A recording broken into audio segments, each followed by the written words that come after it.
dia nós iniciamos o capítulo 12 do Evangelho segundo João. E hoje nós vamos entrar aqui nessa parte do capítulo 12, que vai do versículo 20 até o versículo 50, o final do capítulo. E nessa parte do capítulo 12 nós vamos ver as duas últimas pregações de Jesus em Jerusalém, antes dele entrar e se recolher aí só com os seus apóstolos para a última ceia. E com os apóstolos Jesus vai ficar particularmente aí nos capítulos 13, 14, 15, 16 e 17. E depois no capítulo 18 Jesus já vai ser preso para ser crucificado. Então a parte ministerial pública de Jesus, o ministério público de Jesus diante do povo, segundo o apóstolo João, na narrativa dele, se encerra aqui no capítulo 12, lá no versículo 50.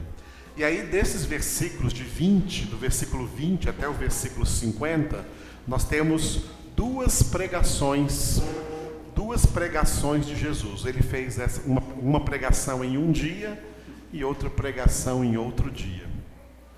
Aí nessa passagem. E o tema para as duas pregações é esse aí, repita: chegada a hora. Essa chegada a hora tem vários significados. Para Jesus, pessoalmente, ele sabia que era chegada a hora dele selar as suas palavras, as suas pregações, o seu evangelho, selar com o seu sacrifício na cruz do Calvário, selar com o seu sangue. Por que a palavra de Deus é o poder de Deus para a salvação de todo aquele que crê, como Paulo escreveu em Romanos, capítulo 1? A palavra de Deus, ela é poder de Deus para a salvação, porque foi selada pelo sacrifício de Jesus. Se Jesus não morresse na cruz, em nosso lugar, a palavra de Deus continuaria sendo linda, maravilhosa, espiritual, profunda, mas não teria poder de salvação. Entendeu isso? A palavra de Deus, ela tem poder de salvação, porque foi selada pelo sacrifício de Jesus. E Jesus, sentindo que chegou a hora do seu sacrifício, ele vai dizer nessas duas pregações que é chegada a hora. Esse texto todo aí, do versículo 20 até o versículo 50, ele está dividido em três partes. A primeira parte é a primeira pregação, que eu dei o título, diga, esta hora. Quando Jesus vai dizer nessa primeira pregação, é para esta hora que eu vim. É o que Jesus vai dizer nessa primeira pregação ali, que vai do versículo 20 até o versículo 36, tá? Depois vem a segunda pregação, do 44 ao 50, onde ele vai dizer sobre um resumo sobre o significado das suas palavras. Por isso o título é, diga, minhas palavras. Minhas palavras. Jesus vai dizer assim: quem não crer em mim, eu não julgarei. As minhas palavras que eu preguei para ele é que vai julgá-lo. A palavra julga. A palavra julga, a palavra salva e a palavra condena. A palavra salva quem crê e a palavra condena os incrédulos. Entre as duas pregações tem uma intercalação aí, onde Jesus fala acerca da incredulidade que ele encontrou especialmente em Israel. Durante cerca de 3 anos e meio que Jesus pregou na sua nação de origem, na nação de Israel, Jesus ficou espantado, admirado com a incredulidade dos seres humanos. Especialmente daqueles seres humanos que, como eu falei agora há pouco, eram do povo de Israel, era do povo que Deus formou através de Abraão, Isaac e Jacó, o povo que devia ser o povo mais crente da terra, e Jesus achou em Israel muita incredulidade. Sobre essa incredulidade aí, o texto do Evangelho segundo João vai tratar nos versículos 37 a 43. Ok? Hoje nós vamos começar ali, naquela parte de cima, na primeira pregação. Então é o texto que nós agora vamos ler. Vamos ler aí do versículo 20 até o versículo de número 36. Glória a Deus. Todo mundo já abriu a Bíblia? João 12, de 20 a 36, é a primeira pregação de Jesus aí dessas duas últimas. Quem encontrou, diga glória a Deus. Glória a Deus. Vamos juntos. Ora, entre os que subiram para adorar durante a festa, havia alguns gregos. Estes, pois, se dirigiram a Filipe, que era de Betsaida da Galileia, e lhe rogaram: Senhor, queremos ver Jesus. Filipe foi dizê-lo a André, e André e Filipe o comunicaram a Jesus. Respondeu-lhes Jesus: É chegada a hora de ser glorificado o Filho do Homem. Em verdade vos digo, se o grão de trigo caindo na terra não morrer, fica ele só, mas se morrer, produz muito fruto. Quem ama a sua vida, perde-a, mas aquele que odeia a sua vida neste mundo, preservá-la-á para a vida eterna. Se alguém me serve, siga-me, e onde eu estou, ali estará também o meu servo. E se alguém me servir, o Pai o honrará. Agora está angustiada a minha alma. E que direi eu? Pai, salva-me desta hora? Mas precisamente com este propósito vim para esta hora. Pai, glorifica o teu nome. Então veio uma voz do céu: Eu já o glorifiquei e ainda o glorificarei. A multidão, pois, que ali estava, tendo ouvido a voz, dizia ter havido um trovão. Outros diziam: Foi um anjo que lhe falou. Então explicou Jesus: Não foi por mim que veio esta voz, e sim por vossa causa. Chegou o momento de ser julgado este mundo, e agora o seu príncipe será expulso. E eu, quando for levantado da terra, atrairei todos a mim mesmo. Isto dizia, significando de que gênero de morte estava para morrer. Replicou-lhe, pois, a multidão: Nós temos ouvido da lei que o Cristo permanece para sempre. E como dizes tu ser necessário que o Filho do Homem seja levantado? Quem é esse Filho do Homem? Respondeu-lhes Jesus: Ainda por um pouco a luz está convosco. Andai enquanto tendes a luz, para que as trevas não vos apanhem, e quem anda nas trevas não sabe para onde vai. Enquanto tendes a luz, crede na luz, para que vos torneis filhos da luz. Jesus disse estas coisas e, retirando-se, ocultou-se deles. Glória a Deus. Esta é a primeira pregação de Jesus, depois da sua entrada triunfal, como vimos ontem, na cidade de Jerusalém, e todo esse povo estendeu mantos no chão, levantaram ramos de palmeiras, dizendo: Hosana, bendito que vem em nome do Senhor, bendito aquele que é o nosso rei. Mas esse povo diz isso porque eles pensavam que Jesus ia restaurar o reino terreno, ia devolver a Israel ia devolver a Israel a monarquia. E novamente eles teriam um rei, porque já havia séculos que eles perderam a monarquia desde a época dos cativeiros. E o povo de Israel fica aí sonhando até hoje em ter uma monarquia consolidada, porque é o que eles entenderam que seria a promessa messiânica, que o Cristo, Jesus, enviado por Deus, ia fazer.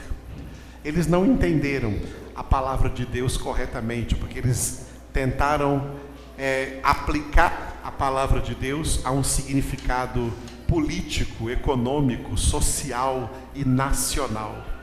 O Messias não veio para dar à nação de Israel nenhuma monarquia. Primeiro, porque já não era da vontade de Deus que eles tivessem uma monarquia no passado. A vontade de Deus era que Deus era o rei desse povo. Mas esse povo não quis mais Deus com seu rei e pediram um rei, como as demais nações da terra também tinham um rei. Samuel ficou triste na época e Deus disse para Samuel: não fique triste, porque não é a ti que eles estão rejeitando, mas é a mim. E Deus fez uma concessão temporária, dando a Israel uma monarquia. Os 3 primeiros reis reinaram em toda a nação. Era chamado de Reino Unido. O primeiro rei foi Saul, o segundo rei foi Davi, o terceiro rei foi Salomão. Logo após Salomão, o reino foi dividido em 2. O norte passou a chamar-se Israel e o sul passou a chamar-se Judá.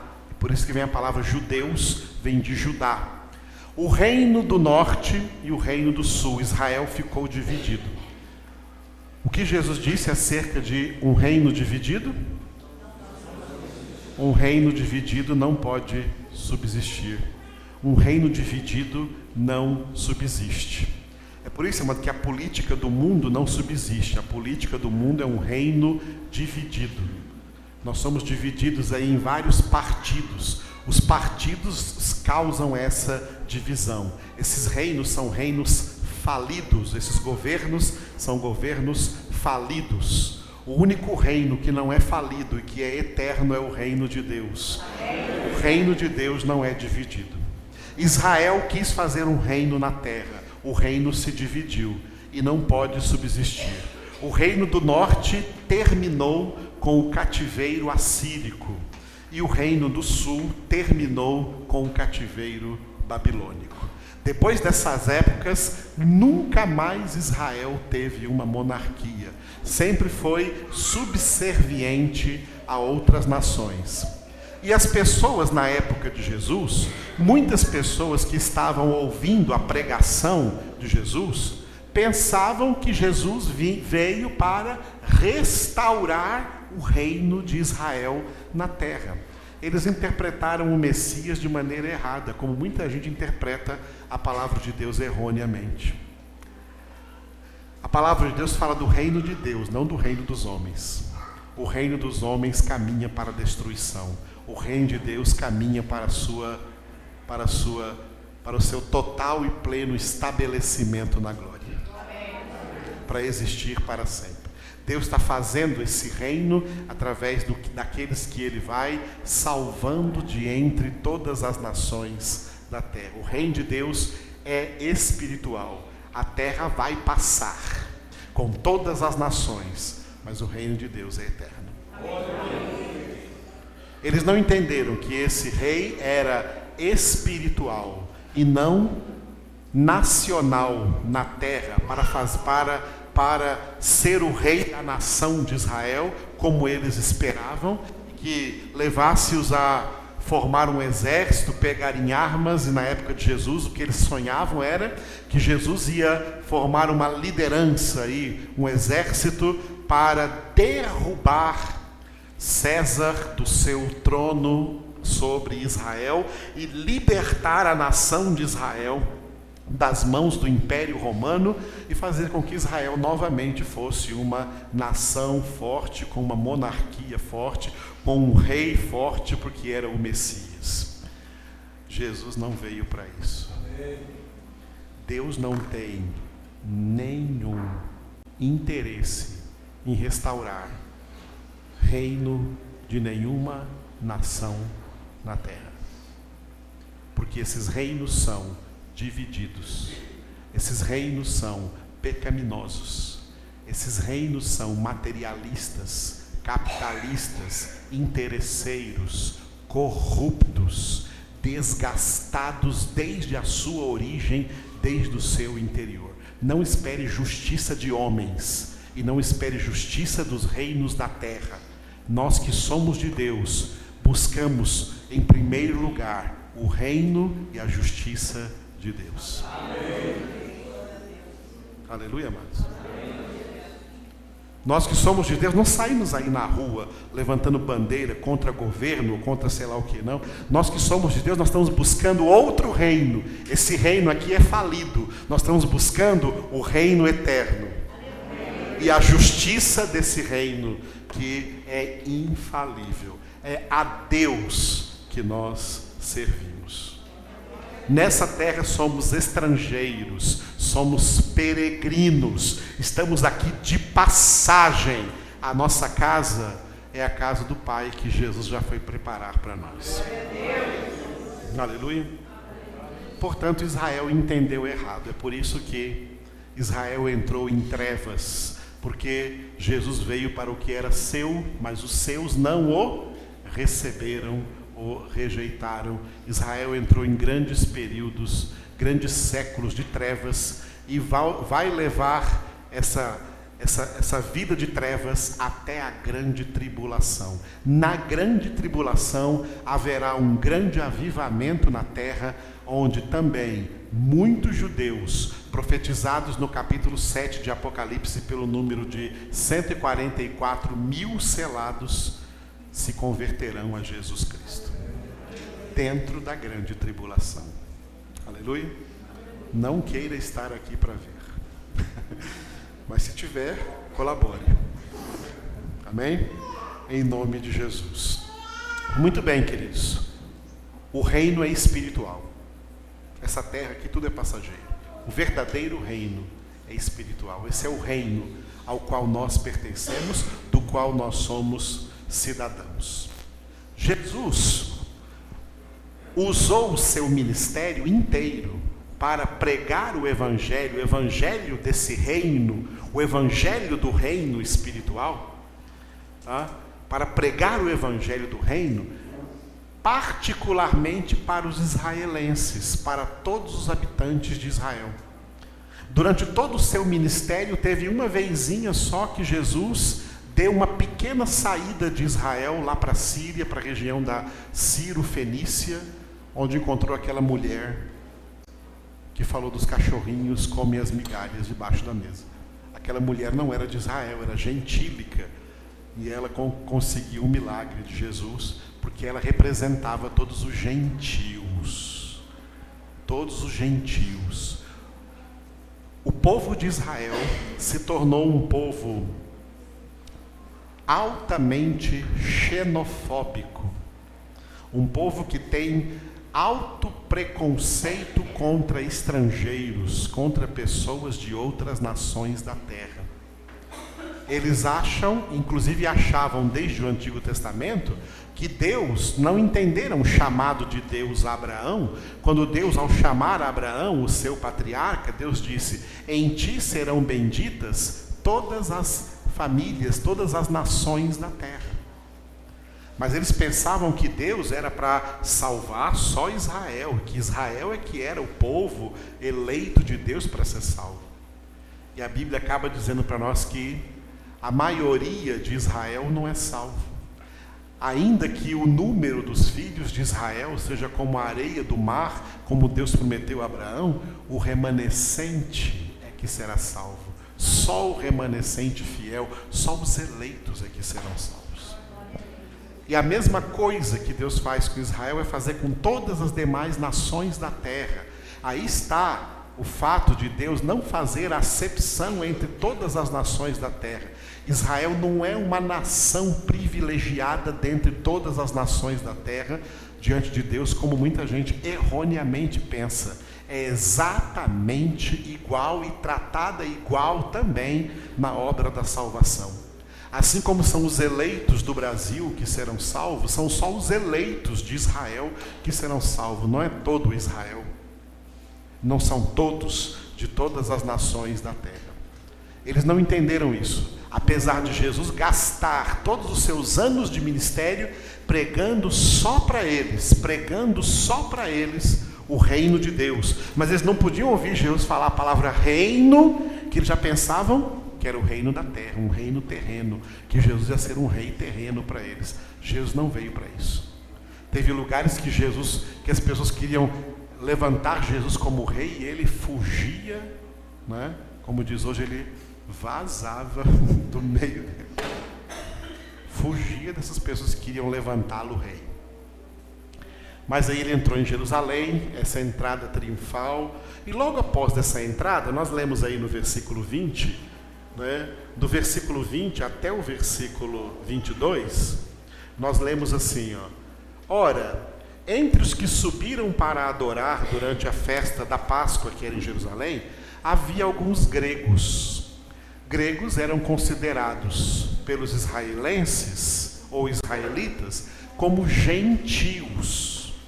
Por isso que eu falei que eles são altamente xenofóbicos. Porque para os israelenses, o israelita, o judeu é povo de Deus e todos os outros são gentios. São gentios. Sabe o que significa gentios? Vocês viram aquele programa que falava gentalha? É isso daí. É uma gentalha. Gente. Povos. Tá? Povos. Em grego é etnos. Etnias. Mas gentil seria uma palavra depreciativa, dizendo que eles seriam pessoas rejeitadas por Deus. Para Israel, só Israel é que é de Deus, os outros são todos gentios. Para você ter ideia, um judeu não pode, se um judeu apertar a mão de um gentio, depois ele tem que fazer várias lavagens cerimoniais, abluções, porque ele não pode nem encostar no gentio. Ele não pode nem entrar na casa de um gentio. Quando Pedro, em Atos capítulo 10, entrou na casa de Cornélio, já era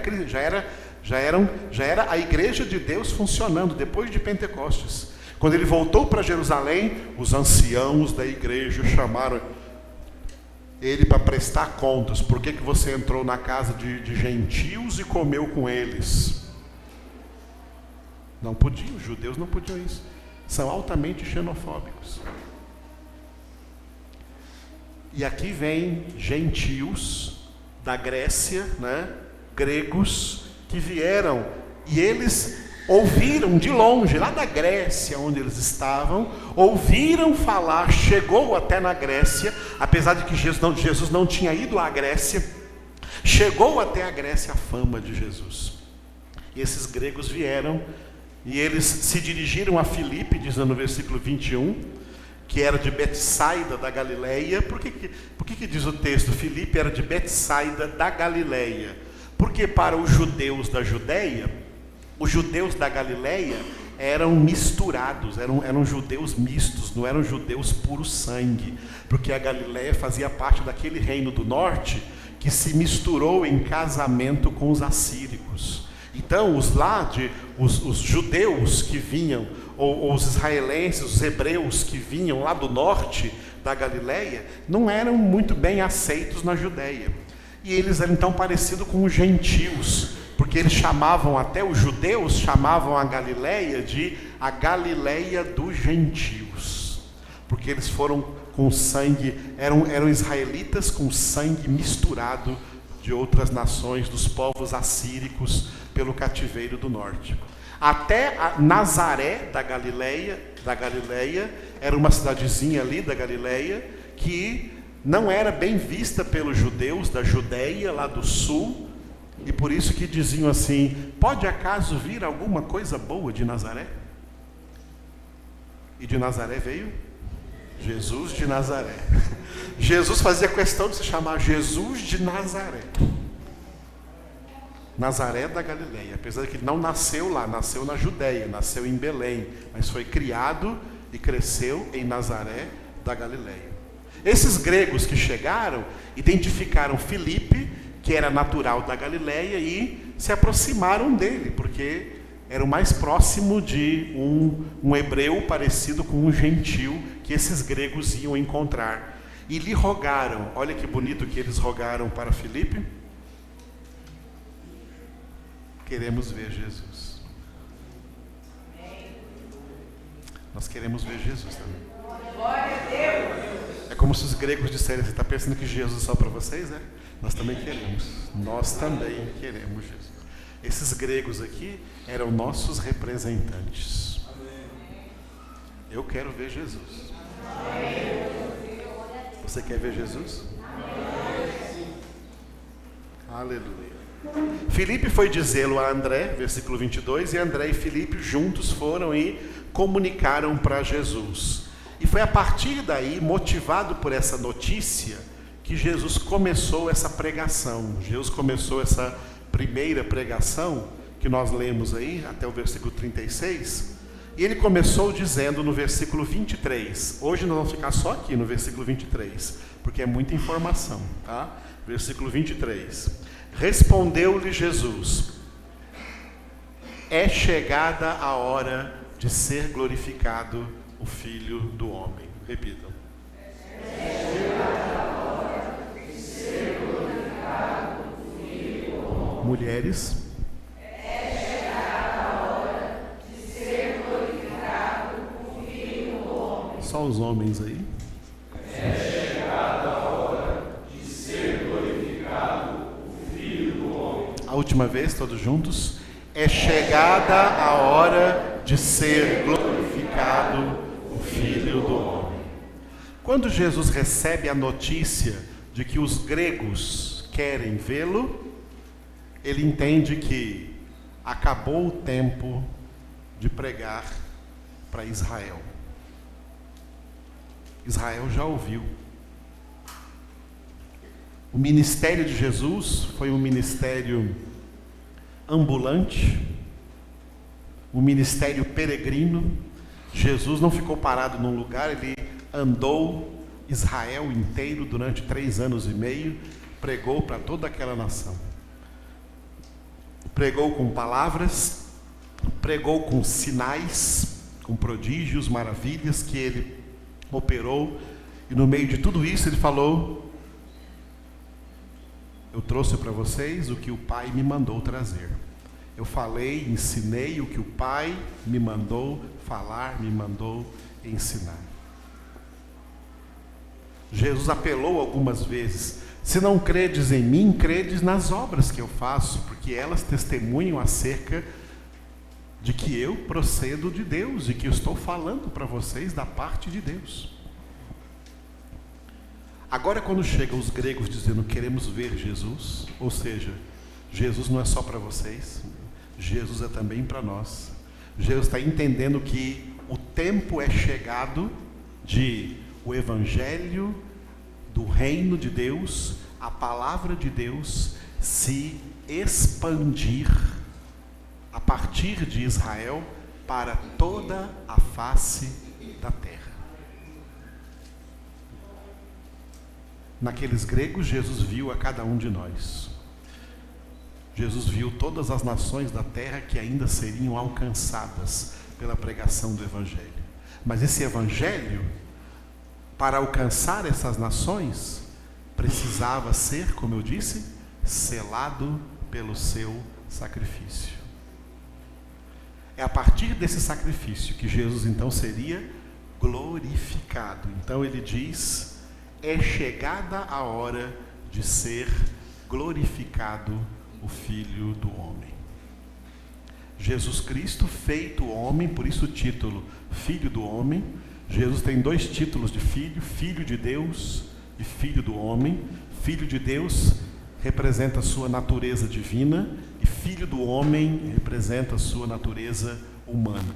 O Filho de Deus já é eternamente glorificado na sua natureza divina, mas o homem, Jesus, o Filho do Homem, O Jesus, natureza humana, o Jesus, homem, iria alcançar a glória como resultado de ser obediente ao Pai até a morte e morte de cruz. Como Paulo desenvolveu essa ideia em Filipenses. Ele foi obediente até a morte, morte de cruz. Por isso Deus o exaltou soberanamente e lhe deu o nome que está acima de todo nome, para que ao nome de Jesus se dobre todo o joelho, no céu, na terra e debaixo da terra, e toda língua confesse para a glória de Deus Pai que Jesus Cristo é Senhor. Amém. Aleluia, irmãos. Daí em diante, agora o Filho de Deus vai ser glorificado, porque de agora em diante, a pregação da salvação que será anunciada é exclusiva em nome de Jesus. A salvação é em Cristo Jesus. Por isso que Pedro vai pregar lá no Atos dos Apóstolos, capítulo 4, versículo 12: em nenhum outro há salvação, porque debaixo do céu nenhum outro nome foi dado entre os homens, pelo qual importa que sejamos salvos. E João vai escrever na sua primeira epístola: quem tem o Filho tem a vida, quem não tem o Filho de Deus não tem a vida. Deus concedeu ao Filho a obra da salvação. Só há salvação em Cristo Jesus. Só há salvação em Cristo Jesus. Vou dar um exemplo para vocês, né? Judeus existem até hoje. O judaísmo continuou depois de Cristo, depois da vinda de Cristo. O judaísmo continuou. O judaísmo funciona no mundo através das muitas sinagogas judaicas. E olha que sério, nessas sinagogas eles leem o Antigo Testamento. A Bíblia deles não tem o Novo Testamento. Para eles o Novo Testamento é heresia, porque eles não creem em Jesus, eles não têm o Filho. Eles estão só com os 39 livros do Antigo Testamento, e eles leem aqueles livros e são fiéis à lei de Moisés descrita naquele livro. Eles invocam a Deus ali nas suas sinagogas, eles continuam fazendo as suas celebrações, como a da Páscoa, como a dos tabernáculos. Os judeus continuam fazendo o seu culto judaico, e nesse culto judaico eles invocam o Deus verdadeiro, invocam a Jeová, o Deus verdadeiro. Com tudo isso, lhes pergunto: eles têm salvação? Não. Mesmo invocando Deus? Mesmo crendo no Deus verdadeiro? Eles não têm outros deuses, não. Eles não são idólatras, eles não têm ídolos, eles só têm Deus, Jeová. Olha como isso é sério. Por que eles não têm salvação? Porque Deus entregou a obra da salvação sob o nome de Jesus. Só em Jesus há salvação. Quem não tem o Filho não tem a vida. Quem não crê no Filho de Deus não tem a vida eterna. Pode ser o religioso mais sério que exista por aí. Pode ser o religioso mais santo diante dos homens que exista por aí. Não tem salvação, porque não é convertido ao Filho, não é convertido a Jesus Cristo. Essa é a glória que o Pai deu ao Filho. Por isso, quando os gregos começaram a chegar, Jesus então disse: opa, chegou a hora. Talvez esse foi o sinal que o Pai deu para Jesus. Olha, quando começarem a te procurar, as pessoas das outras nações, é chegada a hora de você ser glorificado, porque a salvação dessas pessoas só vai ser garantida por causa do teu nome e e do teu sacrifício. Aleluia. Aí Jesus diz então, é chegada a hora de ser glorificado o Filho do Homem. Eu coloquei aqui alguns elementos ligados a essa glorificação. Jesus é glorificado recebendo do Pai toda a autoridade, conforme ele declarou logo após a sua ressurreição. Mateus 28, 18, Jesus declarou: toda a autoridade me foi dada nos céus e na terra. Leiam vocês.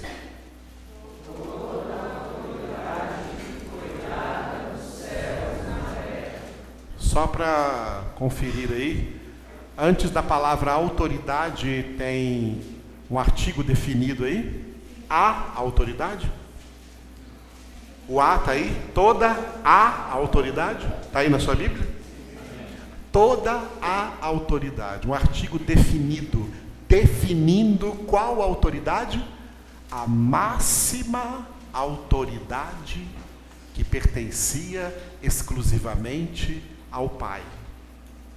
O Pai passa a autoridade do seu reino, a autoridade do mundo, a autoridade do universo, a autoridade sobre tudo.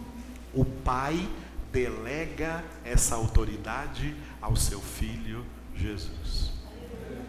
É assim que o Pai glorifica o Filho. O Filho não se glorificou, não. O Pai o glorifica. O Filho obedeceu. E pela obediência, o Pai o glorificou, dando a ele toda a autoridade. Autoridade sobre o reino de Deus. O reino de Deus que era chamado sempre, e você lê Mateus, Marcos, Lucas, João, o reino é sempre chamado reino de Deus. Ou às vezes reino dos céus, tá? Que é a mesma coisa, o reino de Deus. Aí quando Paulo escreve Colossenses 1,13, ele nos libertou do império das trevas e nos transportou para o reino do Filho do seu amor. Leia o 13. Ele nos libertou do império das trevas e nos transportou para o reino do Filho do seu amor. Aleluia. O que aconteceu com o reino de Deus? Sob nova direção. Agora é o reino do Filho. O reino do Filho. O Pai entrega o seu reino ao seu Filho. Aleluia. E faz de Jesus agora, o que a gente lê lá no Apocalipse 19, o Rei dos Reis, o Senhor dos Senhores.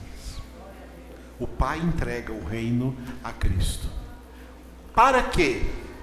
3 versículos eu coloquei ali: para atrair e para convergir. Dentro dessa primeira pregação aí de Jesus, nós lemos lá o versículo 32, aí no João 12:32, onde Jesus disse: e eu, quando for levantado da terra, atrairei todos a mim mesmo. Repita.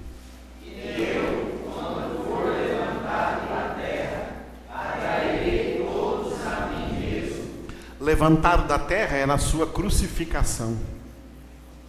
O que significa que Jesus na cruz, Cristo crucificado, esse é o centro do Evangelho.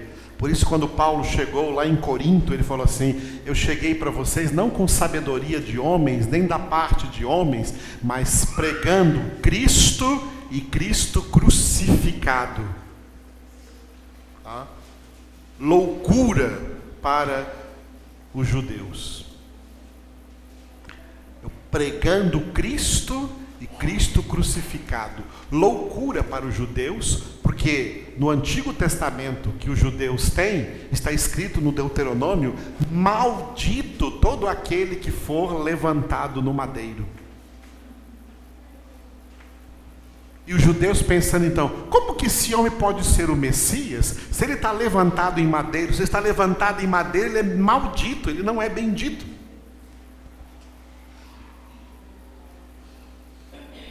Por isso o homem natural, o homem carnal não entende as coisas espirituais, porque lá na cruz o Pai estava, na morte de Jesus, glorificando o Filho acima de toda a humanidade. Por isso ele diz: quando eu for levantado da terra na cruz, atrairei todos a mim. Atrairei como se fosse um funil. Vamos afunilar toda a humanidade, passa debaixo da cruz de Cristo. Tanto aqueles que serão selados para a salvação, como aqueles que serão também condenados à eterna perdição. É Jesus na cruz ganha a autoridade de perdoar os pecados ou de reter os pecados. A autoridade de perdoar e a autoridade de manter as pessoas condenadas nos seus pecados. Foi o que João Batista já havia profetizado em Mateus 3,11, quando disse que Jesus iria batizar a todos ali, toda a humanidade, com o Espírito Santo e com fogo. O batismo com o Espírito Santo é o batismo de salvação, a ministração da salvação. E o batismo com fogo é a ministração da condenação. É Jesus quem realiza as duas coisas. Ele salva, ele condena. Porque ele foi colocado por Deus na posição de justo juiz. Porque no reino de Deus, o rei é também o legislador e é também o juiz. O rei é o detentor dos três poderes, como a gente lê em Isaías 33, 22. O Senhor é o nosso legislador, o Senhor é o nosso juiz, o Senhor é o nosso rei, ele nos salvará. O legislador é o detentor do poder legislativo, o juiz, o detentor do poder judiciário, e o rei, o representante do poder executivo. Os três poderes estão unidos em uma só pessoa, em Jesus. Por isso ele é poderoso e tem toda a autoridade de salvar, batismo com o Espírito Santo, e de condenar, batismo pelo fogo. Por isso ele diz: quando eu for levantado da terra, atrairei todos a mim. Todos serão convergidos a mim. Nós lemos essa palavra convergidos em Efésios 1:10. Abriram? Abriram Efésios 1:10? Leiam vocês.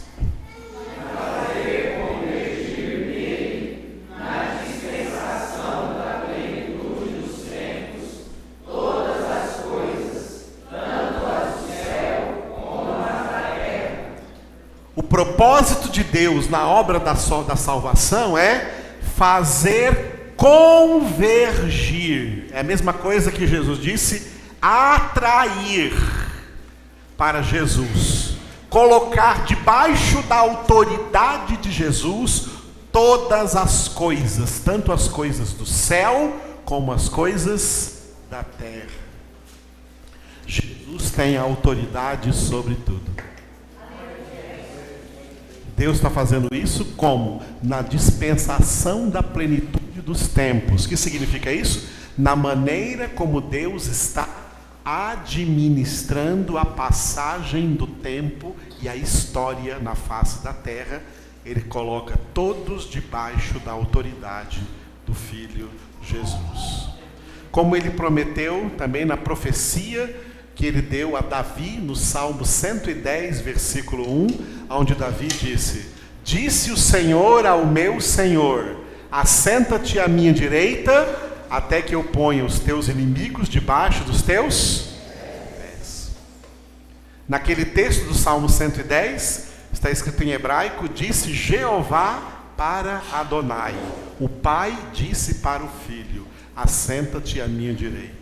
Esse Salmo 110 foi cumprido depois que Jesus foi ressuscitado, assunto aos céus, quando ele chegou na glória, e onde ele agora, como homem, o Filho do homem, Jesus na sua natureza humana, ele não é onipresente. Na sua natureza humana, ele só pode estar presente em um lugar de cada vez. E o lugar em que Jesus, na sua natureza humana, está agora, é assentado à direita do Pai na glória, cumprindo essa palavra. Jesus está aqui na sua natureza divina, porque na sua natureza divina ele é onipresente. Por isso ele disse: estou convosco todos os dias, até a consumação do século. O Pai coloca todo o universo debaixo da autoridade de Jesus. Para quê? Para ele alcançar todos os eleitos entre os gentios. Apocalipse 7, versículo 9 é um exemplo disso.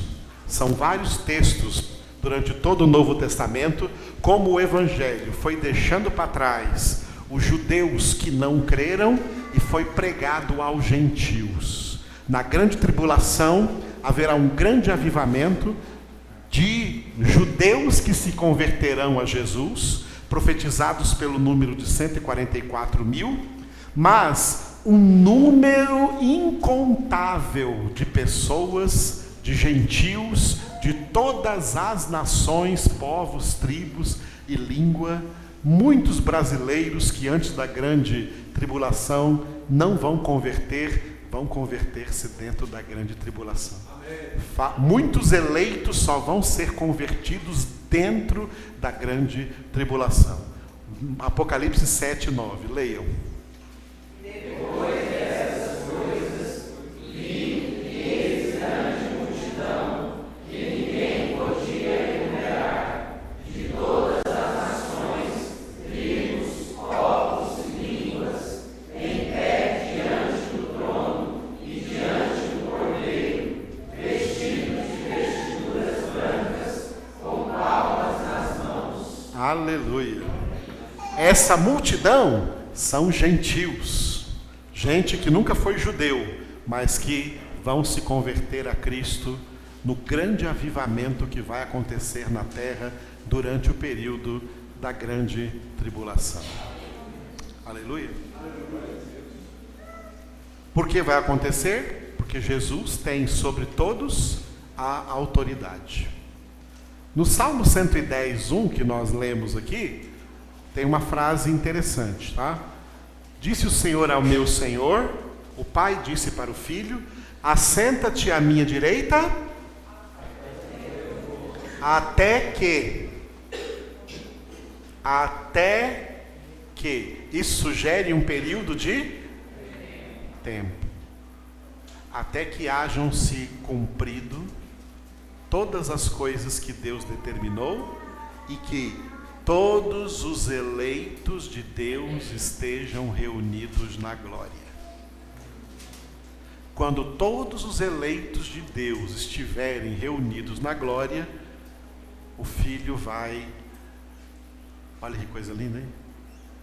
Ele não vai ficar usurpando a autoridade que o Pai lhe deu. Ele vai devolver a autoridade para o Pai. 1 Coríntios 15, 28. Abriram? Leiam vocês.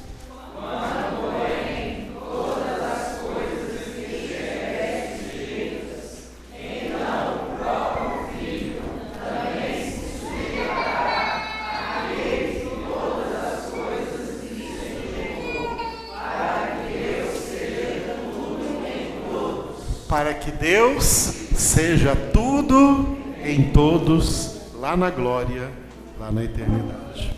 Amém. Aleluia, amados. Glória a Deus. Por que nós estamos aqui reunidos?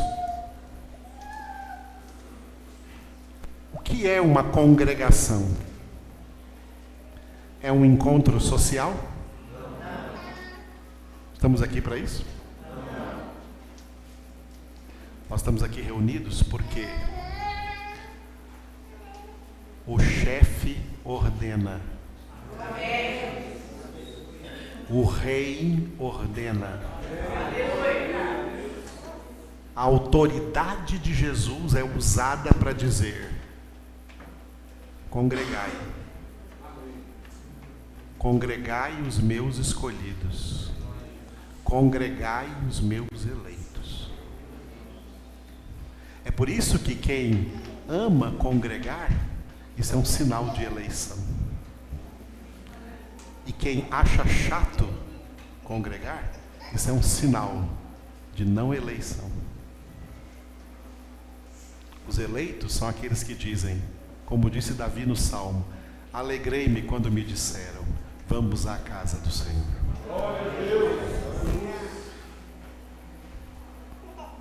Que como Davi também dizem, como Davi disse no Salmo 133, ó como é bom, Rinematov, ó como é bom e agradável viverem unidos os irmãos.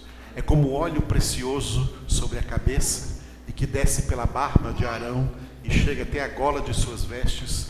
É como o orvalho do Hermon sobre os montes de Sião, pois ali onde estão reunidos, é que o Senhor derrama a bênção e a vida para sempre. Amém. É por isso que quem entende isso, entende Hebreus 10, 25. Não deixemos de congregar-nos, como é costume aí, está sendo costume de muita gente. Antes, façamos admoestações, e quanto mais vedes que o dia se aproxima. Cada dia que passa, estamos mais perto do dia do Senhor. Estamos mais próximos da vinda de Jesus.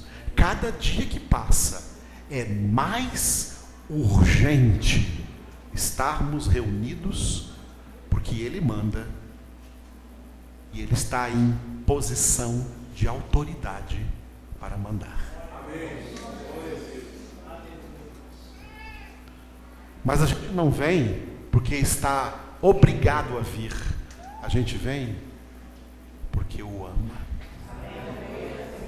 Porque é maravilhoso estar com Jesus. É maravilhoso estar onde Ele está. E nós sempre saímos diferente. Sempre saímos melhores.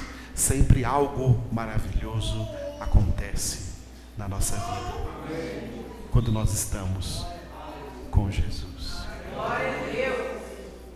Vamos orar a Ele nessa noite, então. Aleluia. Aleluia. Aleluia, Jesus. Aleluia, Jesus. Aleluia. Obrigado, Senhor. Te adoramos porque Tu foste colocado pelo Pai numa posição de glória. Foste glorificado pelo Pai. Recebeste do Pai total autoridade, Senhor. E nós nos alegramos de estar debaixo da Tua autoridade, de poder obedecer a Ti, Senhor, de poder ser o Teu povo que Te ama, que Te busca, que Te adora, que engrandece e que glorifica o Teu nome, Senhor. Senhor, como nós precisamos de Ti. Sem Ti nada somos, nada podemos fazer, nós precisamos de Ti. Aleluia. Aleluia. Quem precisa de Jesus aí? Aqueles que precisam, fique de pé agora e clame ao Senhor. Comece a clamar a Deus nessa hora. Jesus, eu preciso de Ti, preciso do Teu amor. Sem Ti eu nada posso fazer, sem Ti eu nada sou. Por isso, Senhor, eu me entrego em Tuas mãos. E, Senhor, como pastor colocado aqui à frente desse pequeno rebanho na Tua presença, eu oro para que todos eles, Senhor, sejam edificados na Tua palavra, edificados na Tua presença, que a graça, a misericórdia, o amor do Senhor venha enchendo seus corações. Enche o Senhor com Teu Espírito Santo, e o amor do Senhor seja poderoso nessas vidas. Louvado seja o teu nome. Obrigado por essa noite na qual o Senhor falou conosco essas palavras. O Senhor nos ensinou coisas tão preciosas, tão grandes, para que nós entendêssemos que pertencemos ao Senhor, que o Senhor é quem tem toda a autoridade nos céus e sobre a terra. Não há outro além de ti, como nós cantamos nessa noite.